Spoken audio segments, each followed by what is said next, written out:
बिस्मिल्लाहिर्रहमानिर्रहीम। अस्सलाम वालेकुम। मैं हूं आपकी होस्ट डॉक्टर आलिया अहद और आप देख रहे हैं मैटरनिटी मैटर्स उर्दू चैनल। आज की वीडियो का टॉपिक है कि मियाँ बीवी किन किन तरीक़ों से हम बिस्तरी कर सकते हैं, शरीयत मुताहरा के अंदर किन किन तरीक़ों को पसंद किया गया है और किन तरीक़ों को नापसंद किया गया है। मियाँ बीवी खड़े होकर, लेटकर, बैठकर, औरत को अपने ऊपर लिटाकर, बिठाकर या औरत के ऊपर लेटकर या घोड़ी बनाकर, क्या इन तमाम तरीक़ों से शरीयत मुताहरा के अंदर हम बिस्तरी करना जायज़ है या नाजायज़ है। कुरान और हदीस में दो ऐसे तरीके बयान किए गए हैं जिन दोनों तरीक़ों से मर्द अगर अपनी बीवी से हम बिस्तरी करेगा तो मर्द को भी खूब लज्जत हासिल होगी और औरत को भी खूब तस्कीन हासिल होगी। हम हर बात को वाज़ेह अल्फाज में बयान करते हैं, इसलिए मेरी वीडियो को आप आखिर तक ज़रूर सुनिएगा। अल्लाह रब्बुल इज़्ज़त ने मर्द और औरत को मुकम्मल तौर पर इख्तियार दिया है कि वो दोनों एक दूसरे के जिस्म से मुकम्मल तौर पर फ़ायदा हासिल कर सकते हैं।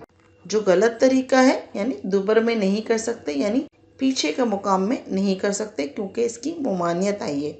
मुमानियत क्या आई है कि अल्लाह रब्बुल इज़्ज़त ने कौम लूत पर इसीलिए अज़ाब भेजा था क्योंकि वो दुबर में दखूल करते थे, यानी पीछे के मकाम से हम बिस्तरी किया करते थे, औरतों के साथ और लड़कों के साथ किया करते थे। बहरहाल शरीयत में दुबर वाले हिस्से से हम बिस्तरी करना जायज़ नहीं, इसकी मुमानियत है। अगर मर्द अपनी बीवी को यानी घोड़ी बना लेता है जैसा कि होता है और वो इस तरीके से पीछे से आगे की तरफ करता है तो जायज़ है। यानी कि आप आसान से अल्फाज में ये बात समझ लीजिए कि महल अगला हिस्सा है, दरवाज़ा अगला है, रास्ता कोई भी हो, महल आपका वही है, यानी अगली पेशाब वाली जगह जहाँ से बच्चा पैदा होता है, महल वही है। अब आप चाहे उसको लिटा लिटा कर करें या सीधा लिटा कर करें, इसमें कोई कबाहत नहीं, यानी आपको मकाम अपना नहीं तब्दील करना। अगर आप औरत को उल्टा यानी घोड़ी की तरह बना लेते हैं तो महल वही है। इसमें आप पीछे से आगे तो कर सकते हैं मगर पीछे वाले हिस्से यानी दुबर वाले हिस्से में नहीं कर सकते। यानी शरीयत मुताहरा की बात तो आपको समझ में आ गई कि आप पीछे से आगे की तरफ तो कर सकते हैं, इसमें कोई मुमानियत नहीं, यानी पीछे करने दुबर वाले हिस्से करने की मुमानियत है। अब मैं आपको दो ऐसे तरीके बयान करूंगी जिसको कुरान और हदीस में बयान किया गया है और आज की साइंस भी इस बात का इकरार करती है और डॉक्टर हजरात भी ये कहते हैं कि इन दोनों तरीकों से अगर हम बिस्तरी की जाए तो औरत को खूब लज्जत हासिल होगी और मर्द भी खूब तस्कीन हासिल करेगा।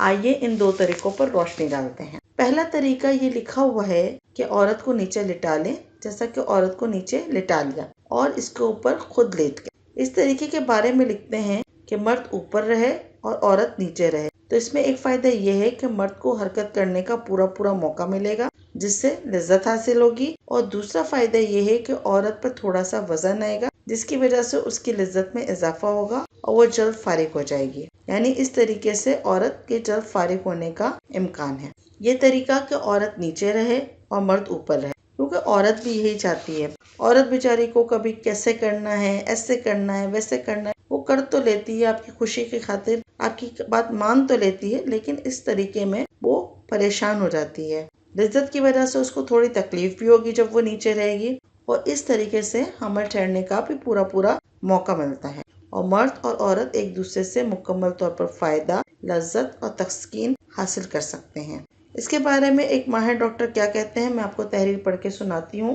डॉक्टर क्या कहते हैं इस बारे में कि जमा में औरत पेट के बल सिर्फ लेटे और नीचे रहे और अपनी टांगों को फैलाए और मर्द उसके ऊपर इस तरह लेटे कि उज़्व खास एक दूसरे के मुकाबिल हो जाए, यानी औरत नीचे हो और मर्द ऊपर हो। इस तरीके से दोनों की शर्मगाहें मिल जाए और मर्द जमा करके कुदरत की मंशा के मुताबिक हरकत करने लगे।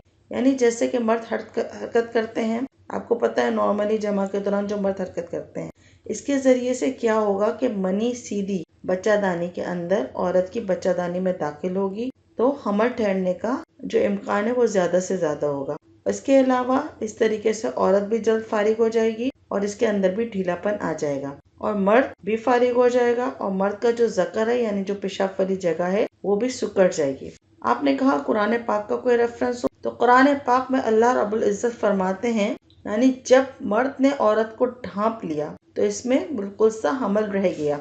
वजाहत करती चलूं कि औरत कब ढकती है, जब मर्द इसके पूरे ऊपर आ जाता है और औरत नीचे होती है, मर्द ऊपर होता है तो वो उसको कवर कर लेता है और इस तरीक़े जमा में حمل ٹھہرنے کا امکان زیادہ سے زیادہ ہے، جس کا کہ قرآن پاک کی آیت میں اشارہ ملتا ہے، جیسا کہ اللہ رب العزت نے قرآن پاک میں فرمایا ہے۔ دوسرا طریقہ یہ ہے جو ہم بستری کرنے کا ہے، جس میں عورت کو بہت زیادہ لذت حاصل ہوتی ہے۔ اس کے بارے میں حدیث مبارکہ میں ہے، یعنی مرد جب فرج کے چاروں جانب بیٹھ جائے اور دونوں رانوں کے درمیان، اور فرج کسے کہتے ہیں؟ عربی زبان میں فرج عورت کی شرمگاہ کو کہتے ہیں۔ یہ اس وقت ہوتا ہے جب عورت اپنی دونوں لاتوں کو، ٹانگوں کو کھول لے اور دونوں رانوں کے درمیان مرد بیٹھ جائے اور بیٹھ کر اس کی ٹانگوں کو اوپر اٹھا لے اور اپنے کندھوں پر رکھ دے، اور پھر مرد جو ہے اس طریقے سے ہم بستری کرے۔ یعنی مرد جب فرش کے چاروں جانب بیٹھ جائے پھر تو عورت کو بھی تھوڑی سی مشقت ہوگی۔ یہ حدیث کے الفاظ ہیں، تو اس طریقے سے آپ ہم بستری کر سکتے ہیں۔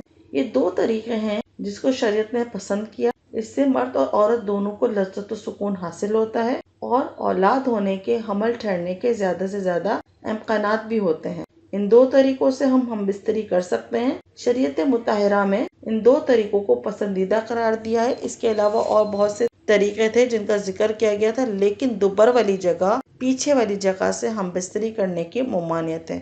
امید کرتی ہوں آج کی ویڈیو آپ کی سمجھ میں آ گئی ہوگی، آپ کو پسند آئی ہوگی کہ ہم بستری کے دو طریقے کون سے بہتر ہیں جن کا قرآن و حدیث میں بھی ہمیں ذکر ملتا ہے۔ تو زچہ بچہ سے متعلق معلومات اور روزمرہ کے معاملات سے متعلق معلومات کے لیے میرے چینل میٹرنٹی میٹرز اردو کو سبسکرائب کیجئے، بیل آئیکن کو کلک کیجئے، میری ویڈیو کو اپنے فرینڈز کے ساتھ ضرور شیئر کیجئے، اپنے سوالات کو کمنٹ باکس میں کمنٹ کیجئے تاکہ ہم کوشش کریں گے کہ آپ کے تمام سوالات کے جوابات یا ہم کمنٹ باکس میں دے دیں یا پھر اس کے اوپر ایک مکمل ویڈیو بنائیں۔ اگلی ویڈیو تک کے لیے اپنی ہوسٹ ڈاکٹر عالیہ احد کو اجازت دیجیے۔ اپنا بہت زیادہ خیال رکھیے گا۔ اللہ حافظ۔